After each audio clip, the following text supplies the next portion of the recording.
Venimos entonces hablando de las doctrinas básicas, ¿no? Y ya terminamos entonces las tres primeras. ¿Sí? Las recordamos, ¿cierto? Arrepentimiento de obras muertas, la fe en Elohim y la doctrina de bautismos.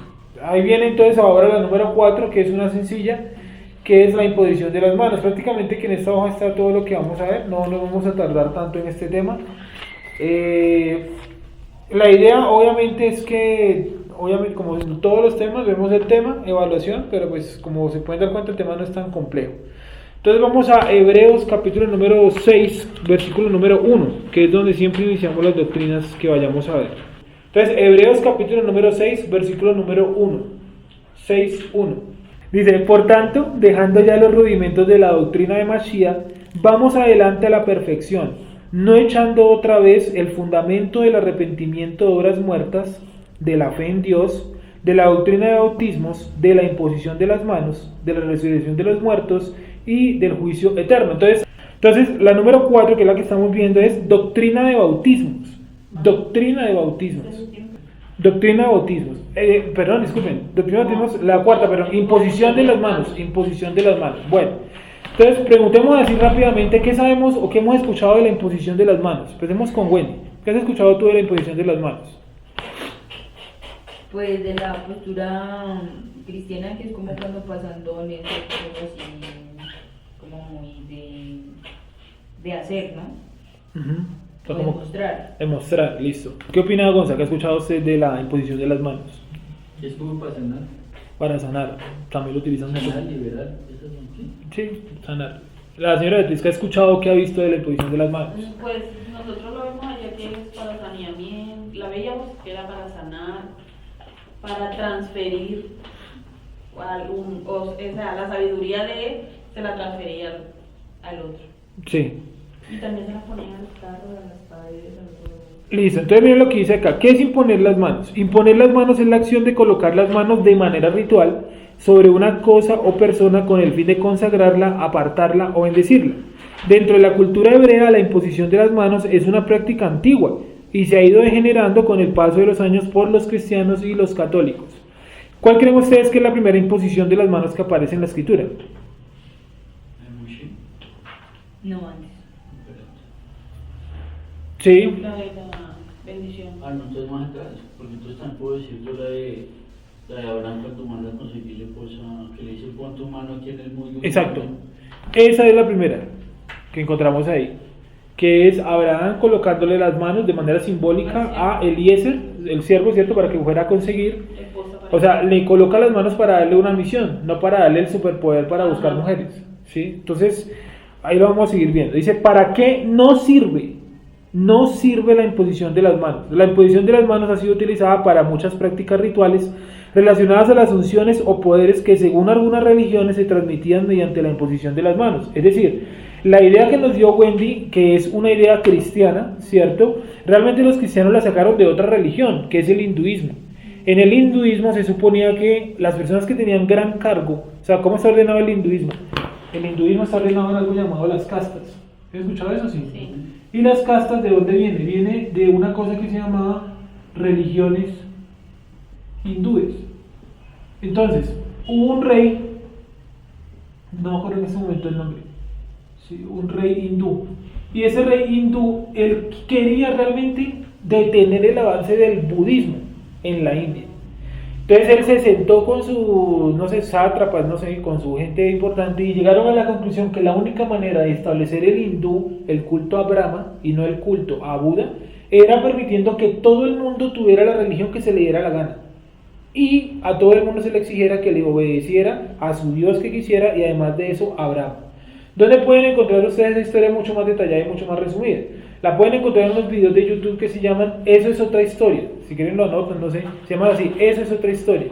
En esos videos van a contar la historia de muchas civilizaciones de la humanidad. Yo te mostré la vez pasada, ¿cierto? Esta la civilización hindú tiene más o menos como 12 videos. Hay también videos de la civilización hebrea. Entonces, para que les puedan echar un ojo por ahí, se llaman así. Eso es otra historia. Y buscan ahí en la página de YouTube la serie de videos sobre la cultura hindú. Si de pronto les interesa el tema, ahí lo pueden ver bien detallado. Hay de muchas culturas, hasta de los americanos.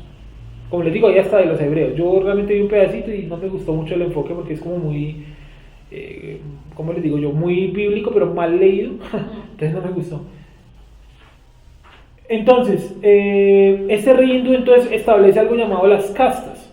¿Cómo realmente se establecieron las castas? Entonces, había un grupo de personas, por ejemplo, dedicadas a adorar el dios, vamos a poner un ejemplo, el dios de los árboles. ¿Sí? Entonces llegaron estos tipos y dijeron, ¿usted cree en el dios de los árboles? Listo, siga creyendo en eso. Pero dentro de sus creencias tenga respeto por Brahma. Listo, los manes iban aceptando por medio de la violencia, principalmente. O sea, ¿usted cree en Brahma o lo matamos? ¿Sí o no? Como se han impuesto casi todas las religiones del planeta, excepto una. ¿Cuál? ¿Cómo es la pregunta? Todas las religiones del planeta se han impuesto a punta de la fuerza, excepto una. A ver, la de nosotros. Exacto. ¿Cierto? La tradición hebrea, ya sea del enfoque judío o los que siguieron practicando las tradiciones hebreas. Nunca los judíos, hablando del judaísmo, nunca atacaron a otra región, pueblo, país para convertirlos. Los atacaban para matarlos a todos, pero para convertirlos jamás. ¿Sí? Cosa que el catolicismo sí supo hacer.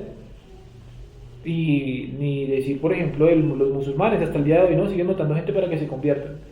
Listo. Entonces se establecieron las castas. Entonces, las castas, ¿qué eran? Que cada persona podía adorar a su Dios. Entonces miren, el líder de la casta, aquí y lo uno con lo de la imposición de las manos, el líder de la casta, ¿qué hacía? Para delegar funciones imponía manos dentro de esa casta, es decir, vamos a suponer que aquí hay alguien mirando hacia allá y le colocaba las manos sobre los hombros. Esa señal que le hacía sobre los hombros, así colocarle las manos sobre los hombros, quería decir que le estaba entregando como cierto poder, era algo simbólico, como usted ahora está para cierto cargo, ¿sí? Entonces eso se fue heredando en la cultura hindú, se hizo mucho más importante, las castas cogieron mucha más fuerza, tanto que hoy en día todavía existen, y llegó hasta la cultura occidental. ¿Por qué hay muchas cosas de la cultura hindú dentro del cristianismo? Porque los griegos, Alejandro Magno, ¿cierto? Ustedes han visto la película de Alejandro Magno, ¿cierto? Que son muchos personajes, actores importantes. Alejandro Magno va hasta la India, vive en la India más o menos 4 a 5 años y en la India contrae una enfermedad que lo hace devolverse. Pero en la India él absorbe todo el conocimiento de los hindús, incluyendo esto, y lo mezclan con la cultura griega. Esa mezcla de hindúes más griegos va a generar algo llamado la cultura helenista. Ah, de ahí salen los helenistas. Helenista, si una cosa es helenista y otra cosa es helenista. El de arriba hace referencia a los guerrilleros, ¿no? No, esa no. Ese no, y o sea, cuando ustedes escuchan los helenos, Sí. ya saben, ¿no? ELN. Y helenista con H es todo lo relacionado, o toda la mezcla de hindú con Grecia, y la India con Grecia, para que nos quede claro eso ahí. Entonces, hay muchas cosas que se pasaron allá, y una fue esa, transmitir como cierto poder, cierto don, cierto liderazgo, colocando las manos. Como el cristianismo es una mezcla de todo, incluyendo la cultura griega, pues absorbió eso. O sea, lo que nos dice Juan es totalmente cierto. En el cristianismo creen que imponiendo las manos se transmiten poderes, dones, unciones, sanidades. Que por ejemplo, si yo sé mucho y le impongo las manos a alguien que no sepa nada o poco, esa persona también va a saber mucho. O sea, prácticamente como que usted en sus manos maneja un superpoder. ¿Dónde ustedes han visto eso de los superpoderes en las manos? Pues yo creo que en muchas series de dibujos animados como Dragon Ball Z y muchos de ese corte, ¿no? Está colocar las manos. Yo que imagino que Wendy, que es más o menos de mi... Sí, somos de la misma generación. Somos de la misma generación, iba a decir el mismo año. De la misma generación, sabe muy bien que, por ejemplo, en Dragon Ball Z, ¿no? Hay un personaje que cura a los otros colocándole las manos, que es se me olvidó el nombre, Dende, ¿cierto? Que es una raza que son todos verdes, y le coloca las manos y los cura, ¿sí? Y como que con las manos se hacen muchas cosas, hasta transmitir energía, cuando hay uno que tiene poca energía y el otro le pone las manos y le pasa la energía. Esa es una religión llamada el sintoísmo, ¿sí?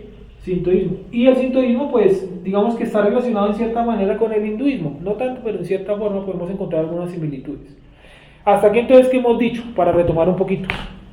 La imposición de las manos, con el enfoque que tienen hoy en día los cristianos y católicos, viene realmente de la cultura hindú. La cultura hindú se mezcló con la cultura griega, formando la cultura helenista, y terminó eso metido dentro del cristianismo. Al día de hoy la gente piensa que eso es verdad. Sí. Entonces, ¿para qué nos sirve? La imposición de manos no sirve ni para salvar, ni para sanar o curar, ni tampoco para santificar por completo, porque hay una época del catolicismo donde si el papa tocaba a alguien era considerado santo, sactario, le decían. No sé si seguirá hoy tan marcado, pero yo pensaría que no tan marcado hoy en día.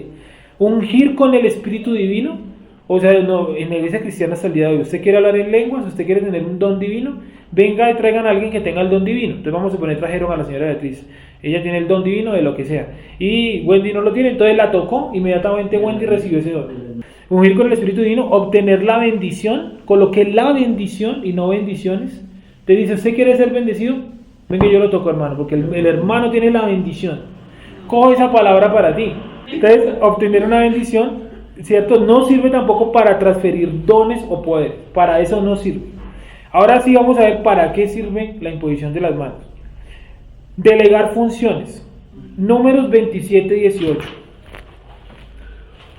Ahora, tengamos en cuenta que esto es algo simbólico. No quiere decir que por ponerle las manos ya quede ultra santo, porque ¿cuántas personas creen ustedes que no pudo haber tocado Moisés en vida?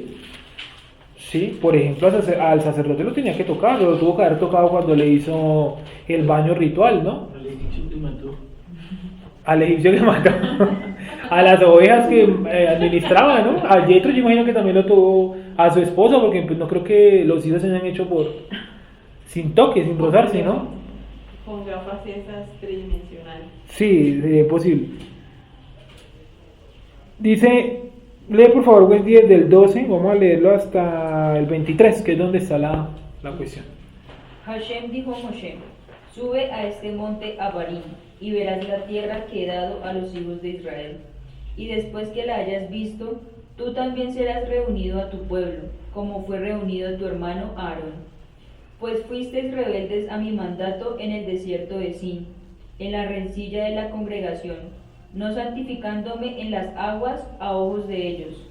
Estas son las aguas de la rencilla de Cades en el desierto de Sin. Entonces respondió Moshe a Hashem diciendo, ponga Hashem, Elohim de los espíritus de toda carne, un varón sobre la congregación, que salga delante de ellos y que entre delante de ellos, que los saque y los introduzca, para que la congregación de Hashem no sea como ovejas sin pastor. Bueno, en este pasaje, digamos que alguna vez generó mucha polémica porque en la iglesia cristiana, ¿cierto? Donde yo iba, ¿por qué? Porque yo les decía que para nombrar un líder no es que se nombró el líder y luego se pregunta a Dios si el man puede ser líder. Según lo que vemos acá, primero Moisés le pide al Eterno, ¿cierto? Le dice, no, necesitamos un varón así, así, así, así. Y miren cómo le responde Dios, dice el 18. Léelo. Y Hashem dijo a Moshe, toma a Josué, hijo de Nun, varón en el cual hay espíritu. Entonces uno les preguntaba, ¿quién nombró como sucesor de Moisés a Josué? Casi todo el mundo decía Moisés. No, fue Dios el que lo nombró. ¿Sí? Moisés colocó como los atributos. Y miren que Josué dice que era servidor de Moisés, o sea, seguro era la mano derecha el que le ayudaba en muchas cosas, ¿no? Y Moisés no lo colocó, fue Dios el que lo colocó. Sigue entonces otra vez desde el 18. Y Hashem dijo a Moshe, toma a Josué, hijo de Nun, varón en el cual hay espíritu, y pondrás tu mano sobre él. Y lo pondrás delante del sacerdote Eleazar, y delante de toda la congregación, y le darás el cargo en presencia de ellos. Y pondrás de tu dignidad sobre él, para que toda la congregación de los hijos de Israel le obedezca. Él se pondrá delante del sacerdote Eleazar, y le consultará por el juicio del Urim, delante de Hashem. Por el dicho de él saldrán, y por el dicho de él entrarán. Él y todos los hijos de Israel con él, y toda la congregación. Moshe hizo como Hashem le había mandado, pues tomó a Josué y lo puso delante del sacerdote Eleazar y de toda la congregación, y puso sobre él sus manos, y le dio el cargo como Hashem había mandado por mano de Moshe. Dice, y puso sobre él sus manos y le dio el cargo, como el Eterno había mandado por mano de Moisés. ¿Sí? Curioso que no lo vamos a ver ahorita, en el versículo 20 dice, y pondrás de tu dignidad sobre él. Los comentarios no se ponen de acuerdo porque hay unos que dicen que le colocó el talit, o sea que el talit de Moisés lo utilizaba como talit Josué, otros dicen que no, que le dio fue los tzitzit que utilizaba en la ropa de él, se los colocó en la ropa de Josué, entregándole el cargo y la cuestión de la Torá. Realmente yo lo miré así muy por encima porque no lo había analizado bien y no llegué a ninguna conclusión, habría que mirarlo detalladamente. Lástima que ya pasamos por ahí en la paracha, pero no sé si de pronto alguien sepa algo de eso o haya leído algo sobre eso. Yo realmente nunca lo había leído, nunca le había puesto cuidado. Pero también hay una vaina, dice, pondrás amantes, dice, varón en el cual hay espíritu. Espíritu de... ¿Dónde está? Los hermanos tienen espíritu de... 18. Ah, en el 18. Y el Eterno dijo a Moshe, toma a Josué hijo de Nun, varón sobre el cual hay espíritu, y pondrás tu mano sobre él. Creo que esto tiene que ver con lo que estábamos hablando anoche. ¿Te acuerdas que decían, estamos hablando de eso, que es poner el espíritu? Que lo estaba diciendo mi papá. Pero aquí dice en el cual hay. Ajá. O sea, ya está. Como si el espíritu fuera algo, ¿cómo les digo yo? Como que hay unas personas y en otras personas no. Si yo lo leo así a primerazo, así como lo estamos leyendo acá, yo diría que puede ser en el cual hay entendimiento, pero me estoy arriesgando mucho ahí. No sé, Wendy, de pronto la palabra espíritu en otra versión, o incluso en el hebreo. A ver si sí es ruach. Ahora, miré por ahí cómo se imponían las manos, digamos, en el catolicismo, y tienen muchas formas de ponerlas. No es lo mismo colocar, digamos, las manos así que colocar una sola dentro del catolicismo, porque realmente del judaísmo hay muy poco, ¿sí? Lo único que encontré en el judaísmo era que para heredar el cargo de rabino, el rabino anterior le colocaba a usted las manos sobre la cabeza y lo declaraba el nuevo rabino. Sí, por eso decíamos la vez pasada, ¿no?, que hoy en día no existe el rabinato porque la bendición del rabino se heredaba de un rabino a otro, y resulta que el último rabino que tenía la bendición fue asesinado por los romanos. Entonces la bendición cortó su línea de mando. Entonces eso también lo dice Manny Viñas en su video, se me olvidó el nombre, algo así, el judaísmo, no sé qué. El judaísmo del siglo I, creo que se llama el video. La belleza dice inspirado. Dice. Pero en hebreo es ruach. Sí. Y Yahweh le respondió a Moisés: escoja a Yehoshua, hijo de Nun, un hombre inspirado, y pon tu mano sobre él. Nombre inspirado, si no fuera un poeta. La Kadosh dice, toma a Yehoshua hijo de Nun, un hombre en quien está el ruach, y pon tus manos sobre él. Lo determina, ¿no? El ruach. Si fuera uno. Y el del 20 que tú decías, dice acá, delega a él algo de tu autoridad. ¿Sí? Hay otros que dicen, por ejemplo, que pudo haber sido algo que cargara Moisés. Lo que pasa es que hay unos que dicen que puede ser el báculo. No lo mencioné porque yo no creo realmente que haya sido el báculo, ¿sí? En cuanto al báculo de Moisés hay como mucho misticismo. Realmente no creo que le haya dado el báculo, pero sí le tuvo que haber dado algo de autoridad. No podría establecer en este momento qué fue. Volviendo a lo otro, lo del espíritu, pues sí, el ruach, sí tocaría dejarlo ahí en remojo porque si no tendría mucho, como si en otro no estuviera. Yo lo tomaría por la parte del entendimiento. Parece que Josué era un varón muy entendido en algunas cuestiones. Entonces, desde 18 lo que me causa curiosidad es que le dices, pondrás tu mano. Una sola, y abajo dice que colocó las dos. Sí, quería también que miráramos eso en el hebreo, porque yo lo miré, no lo miré en el hebreo puro, sino en la aplicación, ¿sí o no? Y las botábamos como solamente mano. Ya. Como si fuera una sola, en ambas cuestiones, en ambos lados. El otro es en el 23. 23 como la palabra número 5. Sí, también. Ya, mano. Ya, lo pone en particular, pero en el hebreo yo creo... En eso está Yadiha. La conjugación es como un femenino, puede ser un plural. En el 23, ¿sí? En el 18. En el 18. Puede ser un plural. Manos. Manos. No manos. Dice entonces, el Eterno dijo a Moisés, toma a Josué hijo de Nun, varón en el cual hay espíritu, y pondrás tu mano sobre él. Y en el 23 dice, y puso sobre él sus manos y le dio el cargo, como el Eterno había mandado por mano de Moisés. Entonces, esto lo vamos a ver someramente para las siguientes clases, cogerlo más suave. Entonces, vemos que la imposición de las manos es para delegar funciones. O sea, este pasaje, obviamente lo vamos a ver la próxima clase otra vez. Los que están acá, los pasajes que están acá. Entonces, para delegar funciones, en este caso Moisés dándole la función de líder o de director del pueblo, ¿cierto?, a Josué, entonces le impuso las manos. Y miren lo curioso, le impuso las manos no en secreto, se las puso en público. Es decir, esto era un acto más simbólico que como lo toman los cristianos, como que Moisés le puso las manos a Josué, e inmediatamente Josué comenzó a hacer Moisés parte 2. No. Igual lo tenía que hacer para que la gente viera, ¿verdad? Porque sí, claro. Lo podía hacer en secreto, él hubiera podido decirle al pueblo, no, él me lo dejó a mí, pero ¿quién le iba a creer? O sea, cualquiera hubiera dicho, no, Moisés, Sí, claro. Moisés también me dijo que yo iba a ser el líder, y quién le dice que no. Entonces esta es una manera pública de decir, el siguiente líder va a ser el hombre llamado Josué. A quien le delego esa es. Y me causa curiosidad que dice, lo pondrás delante del sacerdote Eleazar, en el 18. Quiere decir que el sacerdote de todas maneras seguía teniendo su cargo, pero no podía desempeñar el papel que iba a desempeñar Josué. ¿Sí? ¿Alguna vez? Esa dignidad es grandeza, ¿no? Dignidad, sí. Grandeza.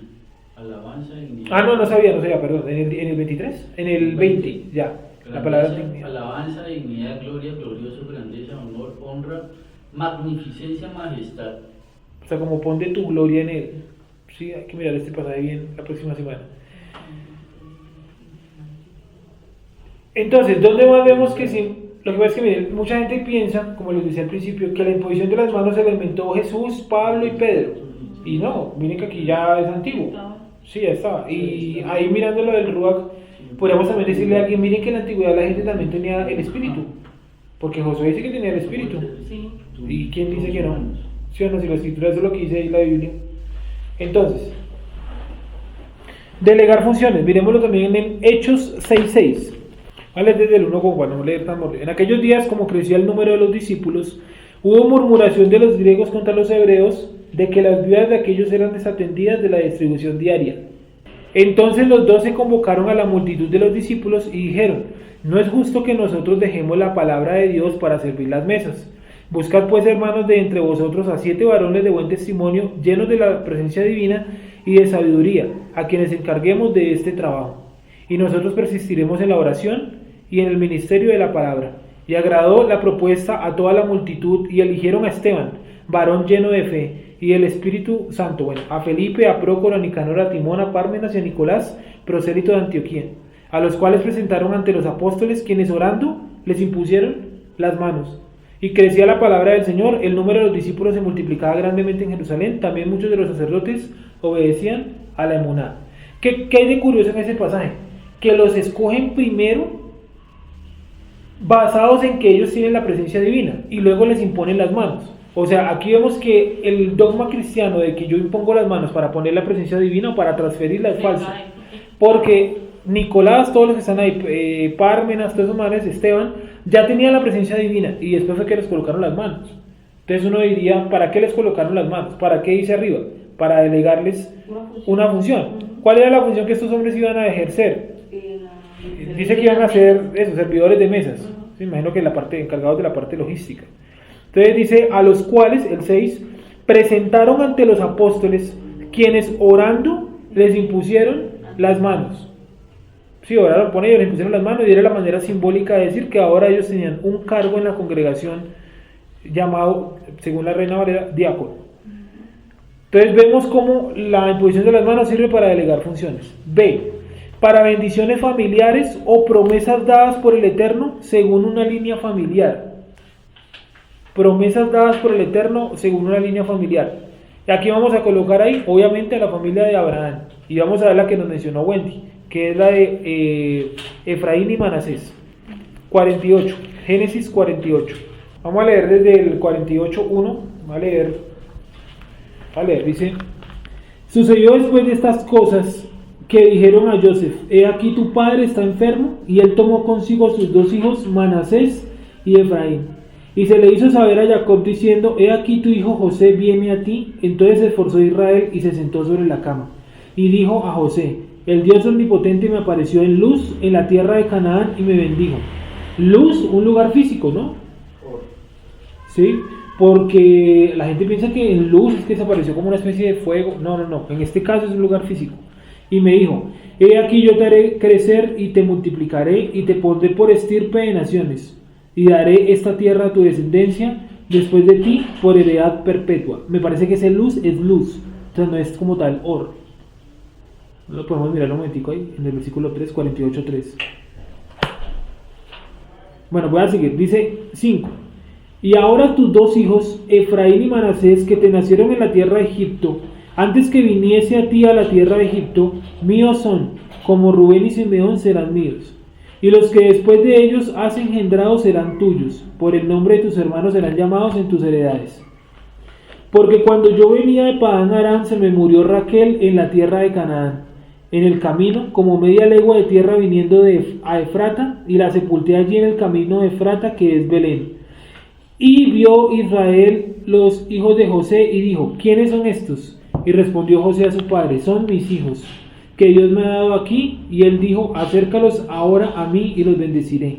Y los ojos de Israel estaban tan agravados por la vejez que no podían ver. Les hizo pues acercarse a él y les besó y les abrazó. Y dijo Israel a José: no pensaba yo ver tu rostro, y he aquí Dios me ha hecho ver también tu descendencia. Entonces José los sacó de entre sus rodillas y se inclinó a tierra. Y los tomó José a ambos, a Efraín a su derecha, a izquierda de Israel, y a Manasés a su izquierda, a la derecha de Israel, y los acercó a él. Entonces Israel extendió su mano derecha y la puso sobre la cabeza de Efraín, que era el menor, y su mano izquierda sobre la cabeza de Manasés, colocando así sus manos adrede, aunque Manasés era el primogénito. Y bendijo a José diciendo: el Dios en cuya presencia anduvieron mis padres, Abraham e Isaac, el Dios que me mantiene desde que yo soy hasta este día. 16. El ángel que me liberta de todo mal bendiga a estos jóvenes y sea perpetuado en ellos mi nombre, el nombre de mis padres Abraham e Isaac, y multiplíquense en gran manera en medio de la tierra. Pero viendo Joseph que su padre ponía la mano derecha sobre la cabeza de Efraín, le causó esto disgusto, y asió la mano de su padre para cambiarla de la cabeza de Efraín a la cabeza de Manasés. Y dijo Joseph a su padre: no así, padre mío, porque este es el primogénito, pon tu mano derecha sobre su cabeza. Mas su padre no quiso, y dijo: lo sé, hijo mío, lo sé. También él vendrá a ser un pueblo y será también engrandecido, pero su hermano menor será más grande que él, y su descendencia formará multitud de naciones. Y los bendijo aquel día diciendo: en ti bendecirá Israel, diciendo: hágase Dios como Efraín y como a Manasés, y puso a Efraín antes que a Manasés. Y dijo Israel a José: he aquí yo muero, pero Dios estará con vosotros y os hará volver a la tierra de vuestros padres. Y yo te he dado a ti una parte más que a tus hermanos, la cual tomé yo de mano del amorreo con mi espada y con mi arco. Entonces, la palabra sí era luz. En hebreo es luz. En luz, sí, eso es supremamente raro porque Rashi también dice que porque quedó, se suponía que la palabra equivalente en el francés es otra, porque él es francés, ¿no? Y se la colocaron como luz. Entonces, Rashi dice que pudo haber sido un error del Targum de Onkelos, pero no sé. Dice Beluz, Beeres, Kenaán. Pero eso, yéndose allá, dice que es un árbol, dice que es de origen extranjero, un tipo de árbol de nuez. O sea que si yo utilizaría la palabra luz en hebreo, es un árbol de avellana. La palabra luz, tal cual como en el español. Eso se llama, la vez pasada les dije, ¿no? Que hay unas palabras que en el hebreo es lo mismo. Tiene su nombre, sí, cognado, una vaina así. Así es, cognado. Una vaina así les explico. Sí. Él dijo que cognado porque se parecía a otro. En otro idioma, sí. Que le di por ejemplo la palabra colibrí. Sí. Colibrí. Sí. Luz, bueno, esa es otra. Colibrí. Ajá. Voz hebrea. Voz hebrea, que para el idioma, ¿no? Uh-huh. Entonces, vemos aquí cómo él le impone las manos para darle una bendición, la bendición que venía por la línea de Abraham, Isaac, Jacob, y fue pasada en este caso, a Efraín. ¿Sí? Es pasada por la imposición de las manos. ¿Cómo fue esta imposición de las manos? Así. O sea, la posición de las manos dice así, en esta forma. José trató de que fuera así. Él le dice no, de esta forma. ¿Sí? Porque el menor va a ser un pueblo más grande que el mayor. El mayor también va a ser un pueblo muy grande, ¿vale? Pero el menor va a ser mucho más grande. ¿Sí? Entonces vemos aquí la imposición de las manos para poner una bendición. Pero no cualquier bendición. Estamos hablando de la bendición familiar del pueblo de Israel. Por ese cruce más de uno que hace explicación dice que es el símbolo del pez, ¿no? Sí. ¿Qué tal? Porque el pescadito es así. También que la cruz, muchas vainas ahí. La mayoría le pegan y se van por el lado que es el pez, que el símbolo del pez, entonces el símbolo del cristianismo, que tiene que ver que con Yeshua, ¿no? No, una vaina seguramente rebuscadísimas. Y casi siempre se imaginan a los niños a los hijos, perdón, los imaginan como niños, ¿no? Y ya son grandes, si hacemos la cuenta, a ver si el chaval la hacemos, y ellos deben tener por aquí más o menos unos 30 años. Porque acuérdense que el primer hijo que le nace a José es cuando va a empezar los años de hambruna. Y entre que se reencuentran y los años, y o sea, mientras que empezó eso y el reencuentro fue 9 años después, y aquí han pasado casi 22 años después, o sea, más o menos a mí me da así por encima 31 años. No, pero cuando llega, sí, bueno, sí. Han pasado los 7 de esto. 7 y 7, 14, Y porque bueno, llega el papá de Joseph cuando todas están en hambruna, ¿no? Sí, Llega a la tierra. ¿Y cuánto tiempo vive más en...? 22 años, creo que vive más allá. Más o menos unos 30 años. Entonces, suena que fueran niños por lo que dice que lo sacó de sus rodillas. Pero igual la gente los pone todavía en las películas como niños. Pues a Jacob cuando, cuando lo van a sacrificar es un niño como del tamaño de, como de la edad de Chairo. Ya hemos visto que tenía 36 años. ¿Sí? Listo. Entonces, para delegar una bendición familiar o promesas dadas por el Eterno según una línea familiar, ahí lo vemos. Para enviar a alguien a una misión o un objetivo. Aquí también cabría el que nos dice Gonza, que es totalmente cierto, ese es el primero que aparece, el de Eleazar y Abraham, pero lo vamos a ver la otra semana. Y Hechos 13:3. Para delegar entonces una misión o un objetivo. Hechos 13:3. Dice: había entonces en la iglesia que estaba en Antioquía profetas y maestros, Bernabé, Simón el que llaman Níger, Lucio de Cirene, Manaén, el que se había criado junto con Herodes el tetrarca, y Saulo, ministrando estos al Señor y ayunando, dijo la presencia divina: apártame a Bernabé y a Saulo para la obra a que los he llamado. Entonces, habiendo ayunado y orando, les impusieron las manos y los despidieron. Aquí no dice que con la imposición de las manos les hayan dado superpoderes, ni que mejor dicho hayan hecho un show, que ahora Pablo es mucho más predicador. Simplemente los apartaron, les colocaron las manos, oraron por ellos y adiós. ¿Sí? Entonces la imposición de las manos también sirve para enviar a alguien a un objetivo, a una misión. ¿Cuál es la misión de ellos? Pues más adelante está.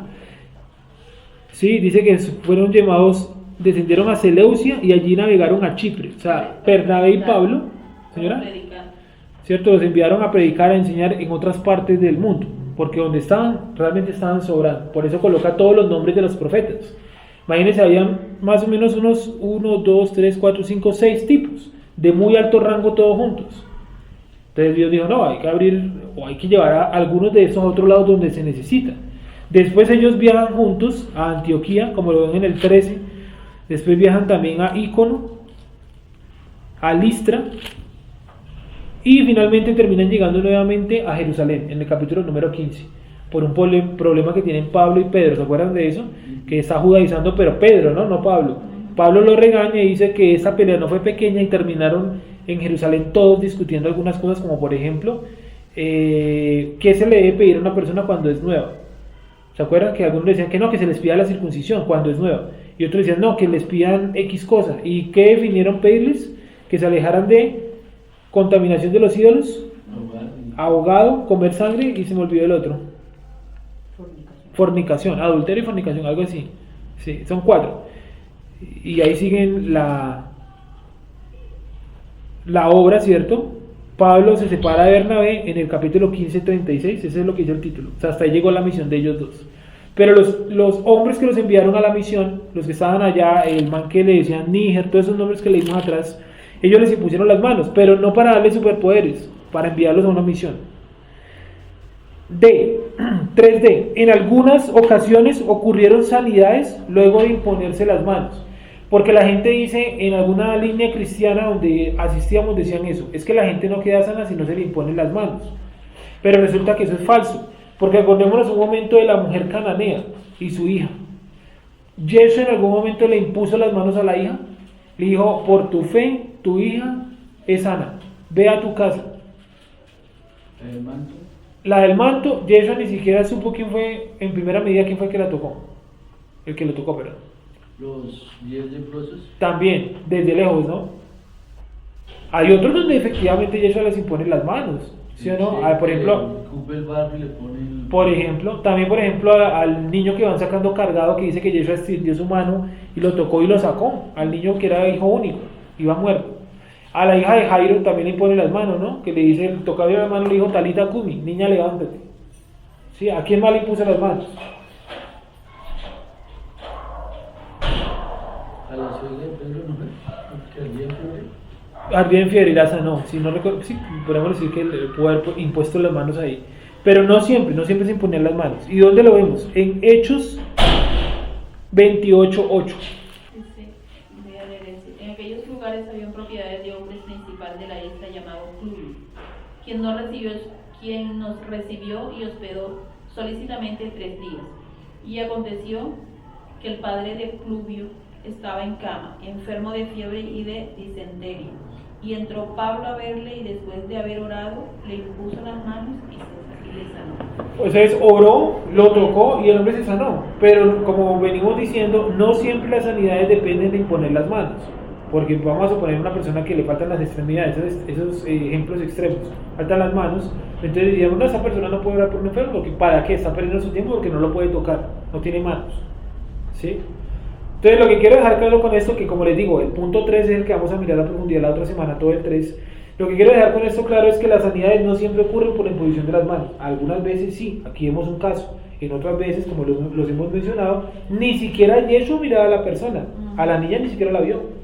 Dice, ve a casa porque tu hija ha sido sanada. Ya me acordé del otro. Me olvidó el nombre otra vez. El que resucitó, a Lázaro. ¿A Lázaro le impuso las manos? Nunca. Al siervo del centurión. Tampoco. ¿Al que le cortaron las orejas?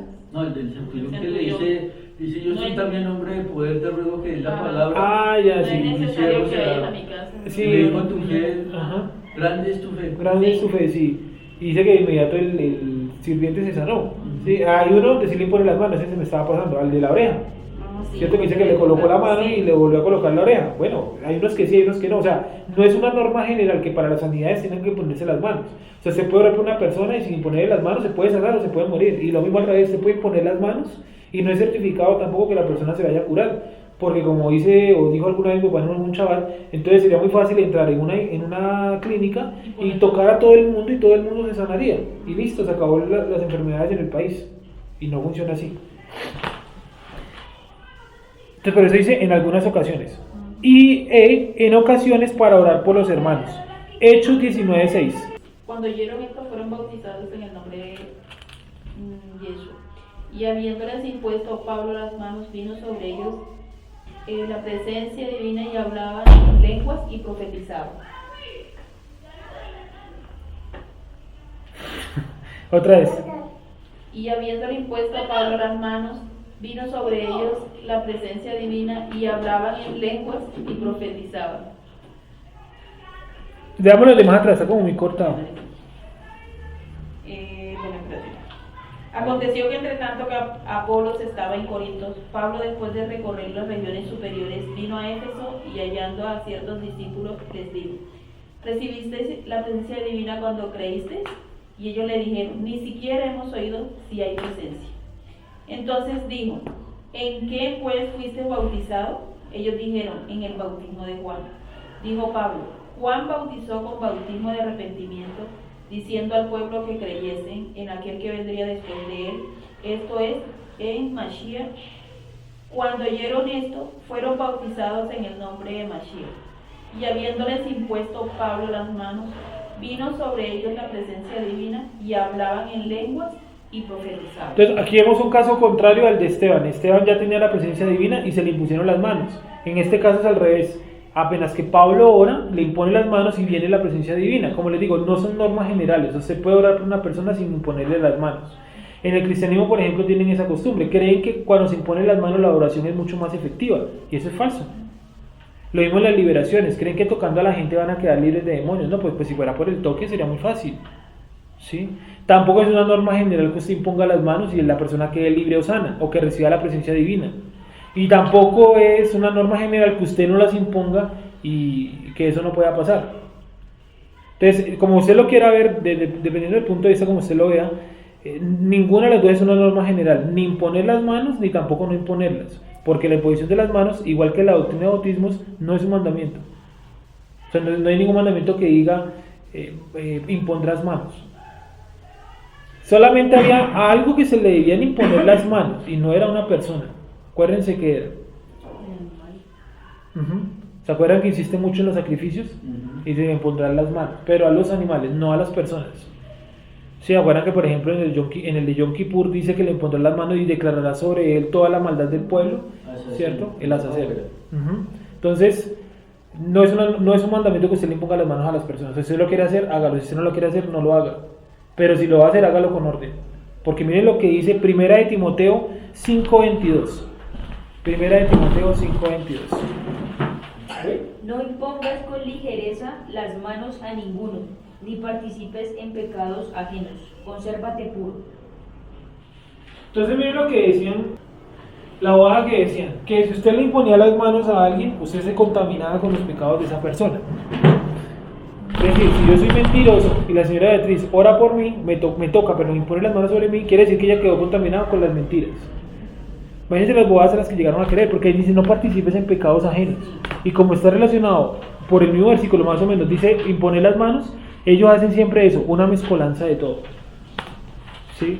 La única forma que usted se contaminaría tocando a una persona, ¿cómo creen que sería? Y hay otra, que la persona esté contaminada con flujo normal, que tenga flujo normal o que haya tenido flujo de semen, yo qué sé. Hay otra, se me olvidó. Bueno, que tenga tetzara, pero pues hoy en día no aplica, ¿no? Entonces, usted tocarla, por eso dice, no coloques las manos con ligereza. Vuelve a leer, por favor. No impongas con ligereza las manos a ninguno, ni participes en pecados ajenos. Consérvate puro. Puro. Entonces, no impongas las manos a ninguno con ligereza. ¿Por qué? Porque no sé en esta época que estaba pasando, pero lo que yo veo en la actualidad es que se le impone manos a todo, como usted lo decía, hasta las cosas. Sí, lo que contaba mi papá, que se imponían las manos sobre los carros y usando un versículo que dice los bienes de los paganos pasarán a ti, más o menos dice por ahí en Jeremías. Entonces, eso lo utilizan hoy en día. Entonces, todo le colocan las manos, a las sillas, sí, a todo, absolutamente todo se le impone las manos. Yo en el judaísmo yo no he visto eso, nunca, jamás he visto eso. No sé si de pronto alguien sepa algo más de en cuanto hasta aquí, de la imposición de las manos. Sí. Y miremos, Primera de Timoteo 2:8. A ver qué dice eso. Primera de Timoteo 2:8. Quiero pues que los hombres oren en todo lugar, levantando manos santas, sin ira ni contienda. Otra vez, qué pena. Quiero pues que los hombres oren en todo lugar, levantando manos santas, sin ira ni contienda. Entonces, como les digo, en las corrientes cristianas que son de este corte, de esto de la imposición de las manos, que trabajan mucho en eso, consideran que las manos adquieren como un alto estado de santidad. Entonces, cuando dice levantar las manos santas, entonces consideran que las manos son algo supremamente santo y que todo lo que ellos tocan prácticamente se santifica con su tocado. Eso basado en el texto, según lo que tengo aquí anotado, no sé si me haya equivocado, Deuteronomio 28:8. Miremos un segundo de eso. Es una pregunta, Cuéntame. en base en este artículo es que hay oran así. Sí, con las manos arriba. Sí. Sí, levantarán las manos santas. Entonces es muy normal que entre más se grite y más se levante las manos, pues. Más Sí. añadido ahí. ¿Saben qué también hacen? Ahora que Wendy dice eso me hizo acordar de algo. También hacen algo llamado la autoimposición de manos. Entonces dicen, ahí donde usted está, en el lugar que usted se encuentra, coloque su mano sobre su cabeza y coloque su mano sobre su vientre y pídale a Dios tal cosa. Yo creo que Dios puede hacer la obra sin necesidad de que usted se toque. Si usted quiere tocar, pues haga. Pero no creo que usted se toque y va a ser sano por tocarse. Sí, es un pensamiento muy, no sé, arcaico. ¿Cómo uno puede pensar que Dios actúa por lo que yo hago, por Dios? Deuteronomio 28:8, ¿cómo dice? Bueno. Hashem te enviará su bendición sobre tus graneros y sobre todo aquello en que pusieres tu mano, y te bendecirá en la tierra que Hashem tu Elohim te da. Entonces, estos son versículos que son descontextualizados. Vuelven a leer, por favor, con el contexto, por favor. Dice, acontecerá que si oyeres atentamente la voz de Hashem tu Elohim, para guardar y poner por obra todos sus mandamientos que yo te prescribo hoy, también Hashem tu Elohim te exaltará sobre todas las naciones de la tierra, y vendrán sobre ti todas estas bendiciones y te alcanzarán si oyeres la voz de Hashem tu Elohim. Bendito serás tú en la ciudad y bendito tú en el campo. Bendito el fruto de tu vientre, el fruto de tu tierra, el fruto de tus bestias, la cría de tus vacas y los rebaños de tus ovejas. Bendita serán tu canasta y tu arteza de amasar. Bendito serás en tu entrar y bendito en tu salir. Hashem derrotará a tus enemigos que se levantaren contra ti. Por un camino saldrán contra ti y por 7 caminos huirán de delante de ti. Hashem te enviará su bendición sobre tus graneros y sobre todo aquello en que pusieres tu mano, y te bendecirá en la tierra que Hashem tu Elohim te da. Entonces, miren, para llegar a lo de las bendiciones y a lo de, sobre todo lo que colocar en tu mano te bendecirá, primero hay una antesala, y fue lo que nos leyó Wendy en los primeros versículos. cuando escuche la voz, cuando cumpla los mandamientos, todo relacionado al cumplimiento de la Torah. Es decir, yo no puedo llegar a aquellos si primero no tengo lo de acá atrás. Y lo de acá atrás, ¿qué es? Nada más y nada menos que el cumplimiento de la Torah. Y entonces Dios traerá todo eso. Pero usted no puede decir que todo lo que usted coloca a su mano va a recibir la bendición de Dios. Entonces dicen, van a hacer un negocio. Eso lo escuché mucho en iglesias donde estuve. Iban a hacer un negocio, entonces decían, no, tranquilos que como yo creo en Dios, yo estoy firme en la iglesia, entonces todo lo que yo coloque en mi mano, Dios lo tiene, porque así es como hablan ellos, lo tiene que bendecir. ¿Sí? Por favor, ayúdame a buscar otro que me acordé, sobre todo lo que pisares. Es como una promesa que le hacía a una persona, a Caleb. Creo que es a Caleb. Para que lo veamos cómo lo descontextualizan. Miren entonces que lo de imponer las manos, sobre todo lo que pusieres tu mano, no es todo. Primero está hablando en términos agrícolas, segundo está hablando de una antesala, que hay que llegar primero para que usted pueda recibir la bendición de Dios en todo lo que usted haga. Y es el cumplimiento de la Torah. Sí, si yo cojo ese versículo suelto, como lo leyó, como le dije a Wendy que lo leyera de primerazo, pues yo ahí puedo hacer una doctrina. ¿Cómo es que dice? La planta de tu pie. Deuteronomio 11:24. Dice, todo lugar que pisare la planta de vuestro pie será vuestro, desde el desierto hasta el Líbano. No, pero eso me tocaría. Sí. Desde el río Éufrates hasta el mar occidental será vuestro territorio. ¿A quién se la está dando? Sí, pero hay una que yo sé que sí le dice, creo que es a Caleb. Acá me parece que es el libro de Josué, que le dice, conquístame este monte. Es que eso hay una canción que se llama así. Josué 1:3. ¿Cómo dice así? Dice, yo os he entregado, como lo había dicho a Moshe, todo lugar que pisare la planta de vuestro pie. Y ahí debe colocar alguna concordancia, ¿no? O estás mirando... Estoy mirando ese- No, no me Ve, no, aquí tampoco tiene concordancia. Yo os he entregado, como lo había dicho a Moshe, todo el lugar que pisare la planta de vuestro pie. Pues aquí lo encontré, es Josué 14:24, números 14:24, pero no dice específicamente lo de los pies. Dice, pero a mi siervo Caleb, por cuanto hubo en él otro espíritu y decidió ir en pos de mí, yo le meteré en la tierra donde entró, y tu descendencia tendrá en posesión, y la tendrá en posesión. Así, sí es Josué 14:9, ahí sí está lo del pie. Josué 14:9. Dice así, Josué 14:9. Entonces Moisés juró diciendo, ciertamente la tierra que oyó tu pie será para ti. Oyó con doble L y con H. Y para tus hijos en herencia perpetua, por cuanto cumpliste siguiendo al Eterno mi Dios. ¿Sí? Ahí vemos que la promesa de imponer los pies, o lo de los pies, por lo que tu pie pisare, eso es directamente para Caleb, no para los jugadores de fútbol. ¿Sí? ¿Se han visto esa práctica? ¿No? Ya la hemos mencionado varias veces. También he visto, por ejemplo, que cuando van a comprar un lote, alguna vez un pastor donde, digamos, compró un lote grandísimo en una esquina, y el tipo entró a caminar el lote, así con monte y todo, con todo lo que tiene un lote abandonado, pues, descalzo, que porque era el terreno que Dios le había dado. Bueno, pues, interpretaciones muy ficticias de la escritura, sí, muy irreales. Pues sí, bacano que el man se quite los zapatos y haga su vaina y ritual, pero no tiene nada que ver con la Biblia, ¿sí? ¿Hasta ahí estamos todos claros? Sí. Entonces vamos a volver a leer, o vamos a ir adelantando esa lectura, el de Génesis, donde Abraham le coloca las manos a Eleazar. Génesis capítulo La otra 17. parte de Moshe cuando levanta las manos, que dice que Moshe cuando levantaba los brazos prevalecía Israel en una guerra que hay, ¿no? Sí, que se cansaba y dos muchachos se lo levantaban. Sentaron una piedra, entonces que dos le temblaron. Ajá. Que ahí sacan algo de la letra Chin, yo he visto. Como la letra Chin también es eso, ¿no? El hombre adorando o orando. Expresión de Sodoma y Gomorra. No, el hombre orando es acá. La China es dientes frutales. Sí. Pero lo decía por la forma, parece que tuviera cabeza y dos manos. 24. Génesis capítulo 24. Léelo por favor, Wendy, vamos a leerlo hasta el 12. Era Abraham ya viejo y bien avanzado en años, y Hashem había bendecido a Abraham en todo. Y dijo Abraham a un criado suyo, el más viejo de su casa, que era el que gobernaba en todo lo que tenía: pon ahora tu mano debajo de mi muslo.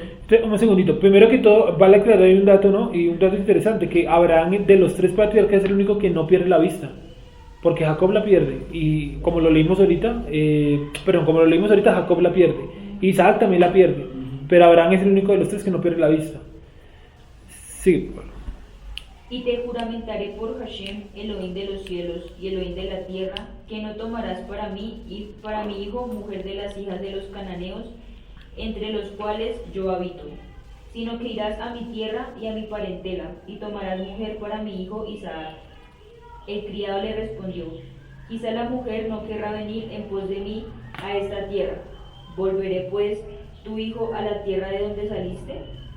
Y Abraham le dijo: guárdate que no vuelvas a mi hijo allá. Hashem, Elohim de los cielos, que me tomó de la casa de mi padre y de la tierra de mi parentela, y me habló y me juró diciendo: a tu descendencia daré esta tierra. Él enviará su ángel delante de ti, y tú traerás de allá mujer para mi hijo. Y si la mujer no quisiere venir en pos de ti, serás libre de este juramento, de este mi juramento, solamente que no vuelvas allá a mi hijo. Entonces el criado puso su mano debajo del muslo de Abraham su señor, y le juró sobre este negocio. Y el criado tomó 10 camellos de los camellos de su señor, y se fue, tomando toda clase de regalos escogidos de su señor, y puesto en camino llegó a Mesopotamia, a la ciudad de Nacor. E hizo arrodillar los camellos fuera de la ciudad, junto a un pozo de agua a la hora de la tarde, la hora en que salen las doncellas por agua. Y dijo: oh Hashem, Elohim de mi señor Abraham, dame, te ruego, el tener hoy buen encuentro y haz misericordia con mi señor Abraham. Listo. Como vemos ahí, Abraham le dice: no, vamos a hacer un pacto, coloca tu mano debajo de mi muslo. Y él lo hace, ¿cierto? Es una manera simbólica también de imponer las manos. Ahora, este trato que hace, ¿cierto? El hombre lo hace, o sea, el siervo no es estúpido. El siervo no dice: ay, bueno, vamos a hacerlo ya. El primero dice: y si no quisiera venir ahí, ¿yo cómo voy con el tratado? Sino porque sabe que es un embale, o sea, le está consiguiendo hijo. Primero, bueno, porque es su señor, al hijo de su señor, esposa al hijo de su señor. No solamente por eso, sino también porque él sabe, debe entender la importancia que tiene Abraham y lo que tiene sus descendientes. Yo imagino que él era conocedor de la promesa y todo.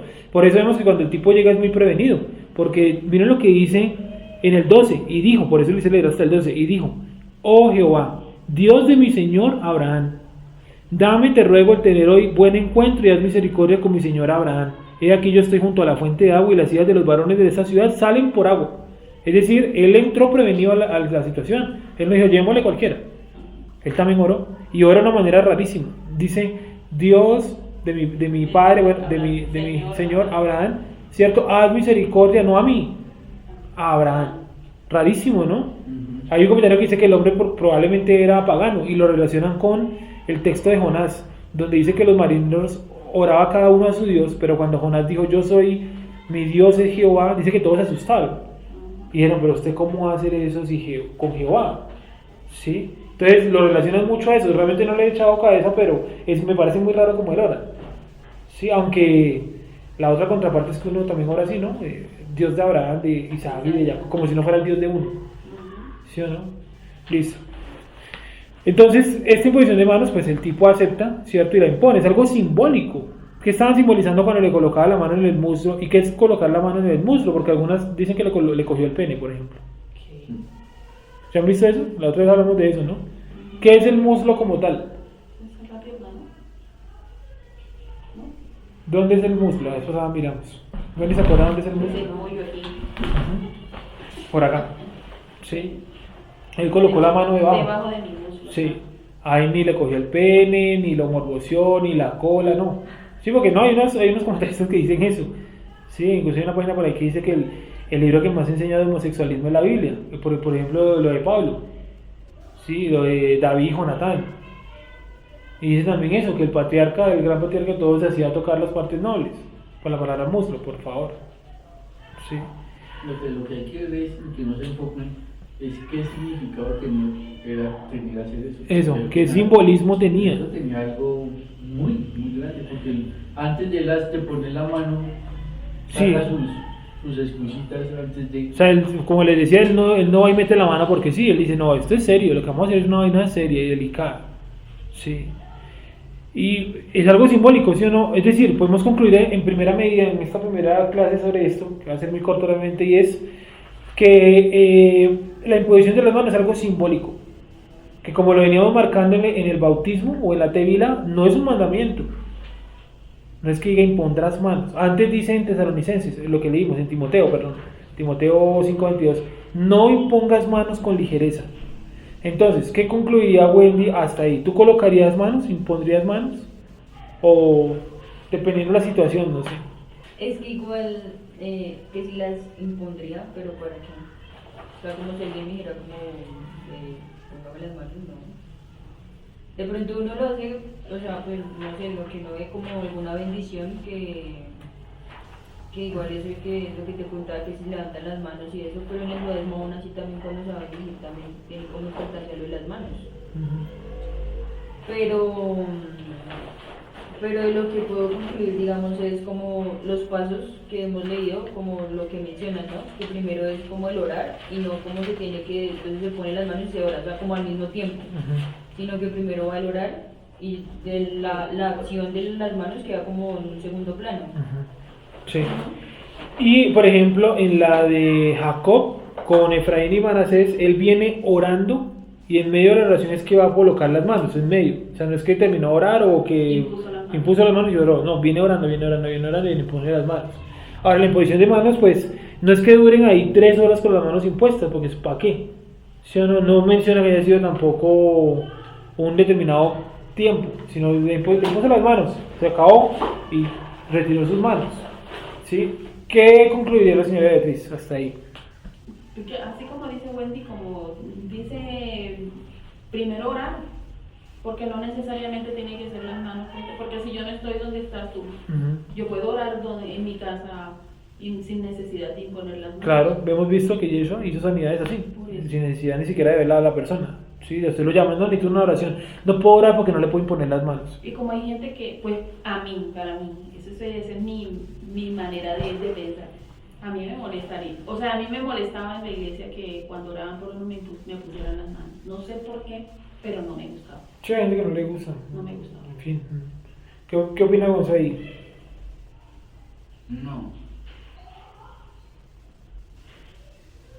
No le veo la trascendencia a la... Sí, no. Sí, realmente yo tampoco. Como orar por Sí. otra persona. Porque como les decía, imponiéndolas o no imponiendo, el que toma la decisión es el Eterno. O sea, no, usted no va a hacer nada ni poniéndolas ni no. De pronto como algo simbólico, como decía Wendy, de pronto como algo simbólico, la bendición, listo, algo simbólico. Sin embargo, yo también, y yo sé muy bien que Wendy lo entiende de esa forma, y es que mi mano no es la que transfiere la bendición. Eso obviamente lo tenemos supremamente claro. De pronto lo que enseñan muchas veces que dicen que la bendición arónica, que cuadraban de esta forma y que una... Sí, que así... Pero eso no existe, ¿no? Sí, eso no está... absolutamente nada. Sí o no. Incluso hacen dibujos con la bendición por todos los dedos, ¿sí lo han visto? Digo, pues bueno, puede ser, sí o no, pero no hay nada en que apoyar para decir era así. Porque nadie vio al sacerdote bendiciéndolo. Bueno, yo sé que muchos lo vieron, ¿vale? Pero no hay ningún registro, más bien, ¿sí? Eso quién sabe qué significado tendrá realmente, ¿sí? No sé si digamos bueno o malo, pero no está ahí, o sea, no hace parte de eso. Y algo que me causa mucha curiosidad, y con esto cierro, y es que en la iglesia cristiana hacían lo siguiente: cogían aceite, con aceite Johnson, realmente era, se echaban en las manos los líderes, y comenzaban a pasar por todos los que están por debajo del líder, a colocar en las manos, que supuestamente eso era para ungirlos. A mí eso me parece un rito bastante...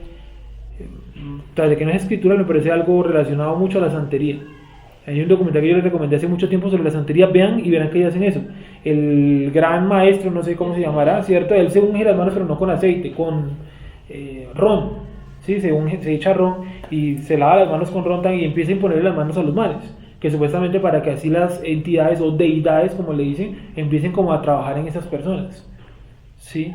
Y en el cristianismo hacen lo mismo. Ahora, miren, la pregunta fue así, ahora viene por este lado. ¿Tú te dejarías imponer las manos? ¿No te dejarías?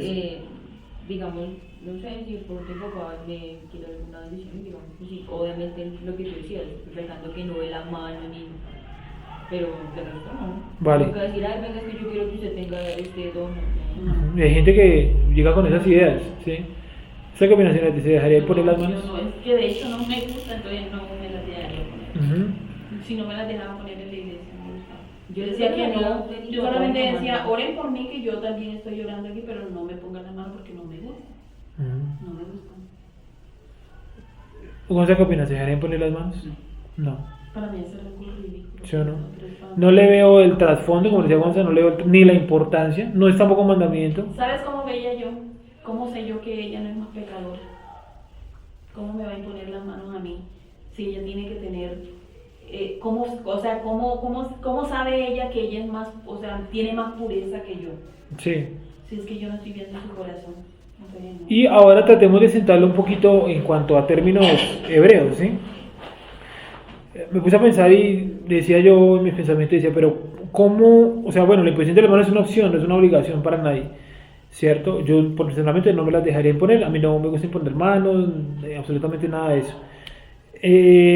Pero, por ejemplo, no colocaréis las manos con ligereza, ¿sí o no? ¿Por qué? Porque de pronto, yo lo pensaba en esos términos, ¿qué tal que la persona esté contaminada físicamente, con alguna de las contaminaciones que dice la Torah? Sí. Quiere decir que inmediatamente también queda contaminado, por una bobada que usted no tenía que hacer, por una bobada que no es una obligación, quedó usted también contaminado. Pues sí, yo sé que se puede quitar la contaminación con una tevilá y con lo que dice la Torah, me parece genial, pero usted quedó contaminado por tocar, ¿sí o no? Entonces yo lo coloco en ese término, de que no es una obligación y que hay que tener mucho cuidado, principalmente pensando en eso de las contaminación. Decíamos cuando vimos la tevilá, la cuestión de sentarse en la cama, ¿sí o no? ¿Se acuerdan que dice que si la cama está contaminada, también la que se siente también queda contaminado?